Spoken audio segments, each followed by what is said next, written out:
It's Adam Taxin with a couple Philadelphia area cultural recommendations for the weekend of December 28th, 29th, 30th. First of all, 3 for those of you who haven't quite gotten enough of the Christmas season. The Pennsylvania Ballet's annual production of George Balanchine's The Nutcracker at the Academy of Music, with music by Peter Tchaikovsky. It's actually still playing with 3 more performances to go. Those performances are tomorrow, Saturday, December 29th at 2, and Sunday, December 30th at 12 and 5 p.m. The performance tomorrow at 2 has a bit of an added bonus. It mostly will feature a snowstorm scene outside the Academy of Music that will be reminiscent of the snow scene in the Pine Forest on stage at the end of Act 1.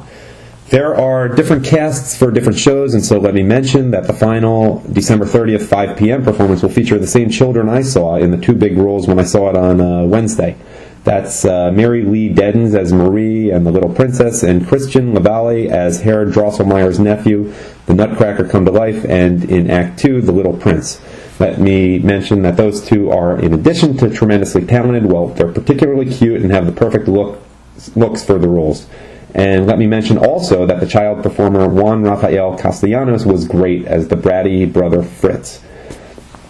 I have this reaction to the Nutcracker more than just about anything else. It just demonstrates so much of what is great about Western civilization. Also, anyone else sort of along those lines get reminded of Dr. Zhivago at 2 points in the Nutcracker? I'm talking about the movie. I'm talking about both the snowy scene and the Christmas party scene.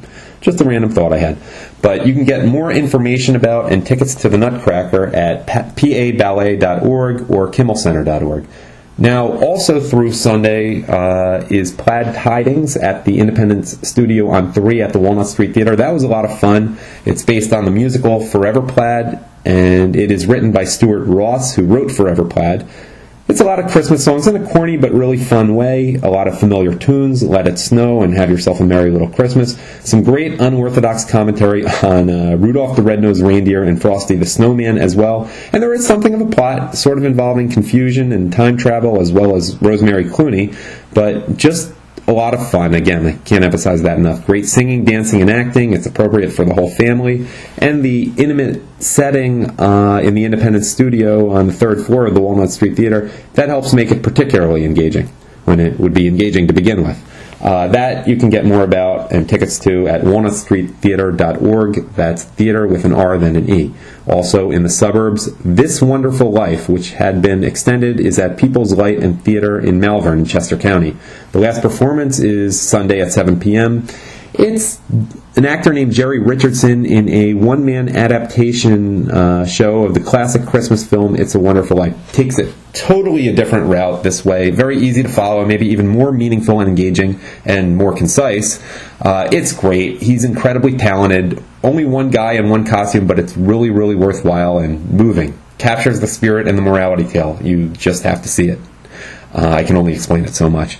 More information and tickets to that, peopleslight.org. Not Christmas related is the touring version of Cirque Eloise ID, or is it ID? I'm not even sure. That's at the Merriam Theater in Center City. Really a challenge for me to describe this. You just have to see it. Cirque Eloise is associated with Cirque du Soleil, also Canadian. There are so many phenomenal aspects. Besides urban dances, there is something called an aerial hoop, juggling with tennis balls in a way you've never seen before, a young lady walking on her hands and going in circles, ridiculous bike tricks, including the best of them all, which involve climbing high stairs.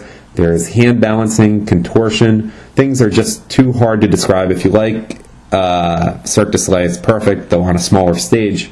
I can't imagine anyone not liking this. You can buy tickets at kimmelcenter.org.